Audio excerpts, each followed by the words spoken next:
welcome to another episode of What'll Happen in Karnataka, the show that gets you all the big and small developments from the election that everyone's watching. I'm Aarthi, and I'll be in conversation with my colleague Sugata. Hi Sugata. Hi Aarthi.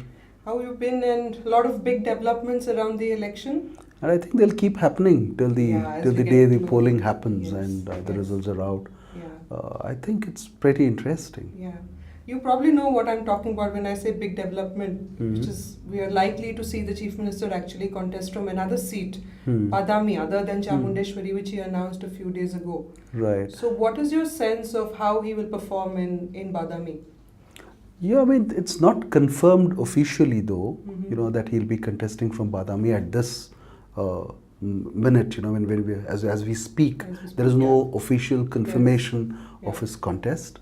But we were talking to his son this morning. We were doing an interview with his son, and he did say that his father would contest. I'm speaking about Dr. Yathindra, who's contesting from Varuna, the Chief Minister's existing constituency. Yes. So he did confirm that his father will be contesting from Badami as well. That is besides Chamundeshwari, which is adjoining Varuna. Right.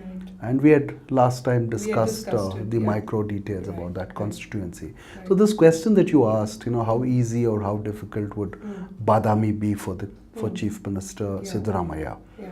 So I would like to answer that question with this it's a bit of a kind of a teaser thing. It will be as easy as Chamundeshwari is, or it will be as difficult or as tough Chamundeshwari would be. Because Badami, I have not studied this constituency very, very closely. But then, if you just browse the larger numbers, right from say 78 on, I have not gone beyond that. I don't think it's very relevant to go beyond 78 at this point of time. And why I say 78 is because the sitting Badami MLA, Chimankatti, of the Congress, contested the first time in 1978. Oh, okay. So he is, I think, if I'm right, he's a 5-time MLA. Oh, that's a tough person to go up against. No. He's part of he's a Congress MLA. Okay. He's a Congress MLA. He's a Congress so MLA, so he will have to sort of. If the Chief Minister is going to contest from Badami, he'll have to make way for the Chief Minister there. Okay. And he and his family has already made it very clear that we will give up this seat only if the Chief Minister is going to contest. Okay. So, another person's name had been announced when the tickets the second list. I think there was only one list to the Congress. The one jumbo list. One jumbo list. Yeah. In that there was a name that had just cropped up, and that was a surprise to a lot of watchers, close watchers of the Congress, and it was Devraj Patil. But I think his thing has been put on hold. That is what I learned. And now if the Chief Minister goes there, Chief Minister, it depends on who the BJP will put up as a candidate and who the Janata Dal will put up as a candidate. Or is there going to be some kind of a tacit understanding between Janata Dal and the BJP? I say this because Chimankatti, as I mentioned earlier, has been winning from 78. He has lost a couple of elections in between. But the last time he has won comfortably, and whenever he has won with a decent margin and a decent percentage. And at any given time, Congress has about 30 to 35% vote share in that constituency. And it's gone up as high as 50-55%. So now this thing about who will contest from the BJP is very, very important. Because there is one particular candidate whom I have been looking at, or rather a family. And this is the Pattana Shetty family in Badami. So this Patan Shetty also begins the father Patan Shetty. It is the son Patan Shetty who's now seeking a ticket and who's been an MLA twice. But the father Patan Shetty has been around from 1978 again, like Chimankatti. And that family has had some hold. This family has been contesting on the Janata Party ticket, JDU ticket, and then finally the BJP ticket. So in 2004 and 2008, this M.K. Patan Shetty, the son of the original Patan Shetty, who won the elections. But the twist in 2013 was this person was reduced to the third place, and the person who got the second place, his name was, he's a Janata Dal candidate, and he is a relative of this Patan Shetty. Okay. Right. So now that person is also seeking a BJP ticket to contest from that constituency. Okay. Also, the sitting Badami is a constituency in the Bagalkot parliamentary, part of the Bagalkot parliamentary constituency, and there the MP is also keen to contest from the seat. So the JDS as well as the BJP have not announced their candidate. Right. As of now, they have not announced their candidate. So And there are all many these contestants. factors will actually Who will impact- contest is a very, very important question, because this Patan Shetty family seems to have done well. In the sense there is some hold, and then there is the Chimankatti. How much of energy does he retain? Because he's not keeping well. So how much of energy does he retain to sort of campaign and push the Chief Minister's candidature there? And what other alternative strategies that the Chief Minister have other than the caste advantage that he has in that particular thing, where there are a significant number of Kurubas, and it's also a very, very strong Lingayat constituency. And when you say Lingayat these days, you have to clarify whether it's Veerashaiva Lingayat or Lingayat per se.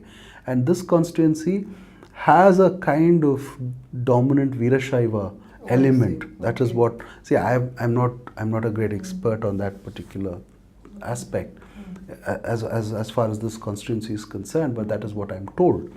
So all these factors will have to be looked at.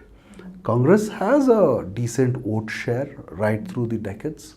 Chimankatti has been a formidable candidate. Will he be a formidable campaigner for the Chief Minister is another question.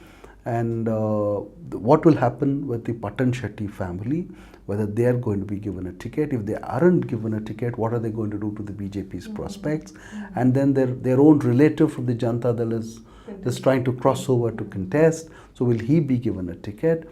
Or if he isn't given a ticket, then what happens? Is the Janata Dal and the BJP going to have some kind of tacit understanding to give the Chief Minister a tough fight? So, because the previous elections, the Janata Dal was a runner-up there, and he got a very decent vote share, and this man was reduced, the Patan Shetty guy was reduced to the third place. So all these factors, I think, will play out, and the overwhelming and overriding thing is that he is the Chief Minister of the state. Yeah, which is something you will have an advantage. An advantage. Have even in Chamundeshwari. Right. So, right. No, but one thing before we move on from this, I wanted to ask you was, what advantages do you think the Chief Minister will derive from positioning himself as a candidate from Badami in North Karnataka? When we touched upon this last time, but since it's likely to be announced very soon. See, he will be the first Chief Minister in history who is contesting from one seat in the south of Karnataka and one seat in the north of Karnataka. And it's a very significant cultural move more than a political move, because the north is culturally very, very different from the south of Karnataka. They don't see eye to eye on many aspects, including dialect, food, clothing, and all of that. What they wear, what they eat, what they speak, all of it is very, very different.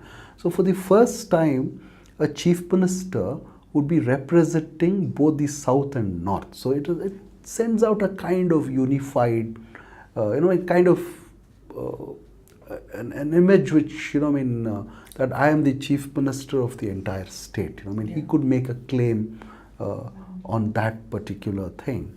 So that's happening for the first time.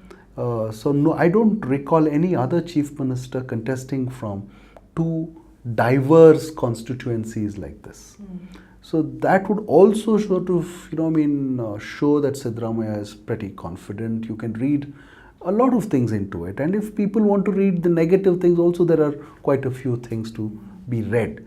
But then it is happening for the first time. Right. And he will sort of present himself as the chief minister of the entire state and not of one region. Because most chief ministers have been accused of being chief ministers. They are of Karnataka, but they've been sort of confined and looked at as regional figures. For example, Devegowda was never trusted in the north of Karnataka for a very long time. Kumaraswamy made inroads into North Karnataka. S.M. Krishna has been a very, very Mandya figure or Bangalore figure. So he was never sort of, seen as... The people's man. Not people's man, but then, culturally the people of that area should identify with you, right? So with Siddaramaiah that has happened. So that's a unique advantage. Kumaraswamy had made inroads, but then I think he lost momentum later. But there are very few people who can be like that. And people like Nijlingappa and others who have been towering figures were from central part of Karnataka. Right? And probably the one other chief minister who had that kind of cultural acceptance in both parts of Karnataka was Devarajaras. But then again, Devarajaras came from a micro minority community. So that's not the case with Siddaramaiah. Siddaramaiah has a wealth of support if you look at the demographics. Right, thanks Sugata, and thank you very much for watching this episode of What Will Happen in Karnataka. We'll be back with more soon.